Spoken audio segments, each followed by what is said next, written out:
আমাদের চ্যানেলে সবাইকে স্বাগত। প্রতিদিনই মার্কেটে সোনা ও রূপোর দাম ওঠানামা করে।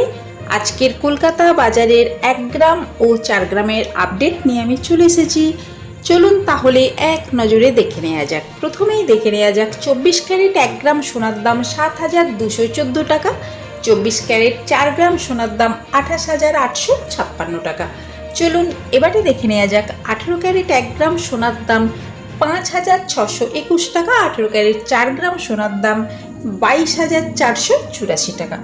চলুন এবারে দেখে নেওয়া যাক হলমার্ক 1 গ্রাম সোনার দাম 6,870 টাকা, হলমার্ক 22 ক্যারেট 4 গ্রাম সোনার দাম 27,480 টাকা। চলুন এবারে দেখে নেওয়া যাক 1 গ্রাম রূপোর দাম 90 টাকা। আমি আপনাদের এখানে যে দামটা বলেছি উইদাউট জিএসটি, এতে কোনো রকম জিএসটি অ্যাড করার নেই, কিন্তু আপনারা যখন দোকানে কিনতে যাবেন আমি আপনাদের এখানে যে দামটা বলেছি এই দামের উপর 3% জিএসটি অ্যাড করা হবে। এই ছিল আজকের ভিডিওটা যদি ভালো লেগে থাকে তাহলে চ্যানেলটিকে সাবস্ক্রাইব করে আমাদের সঙ্গে থাকবেন, লাইক শেয়ার করতে ভুলবেন না। পুরো ভিডিওটা দেখার জন্য আপনাদেরকে অসংখ্য ধন্যবাদ।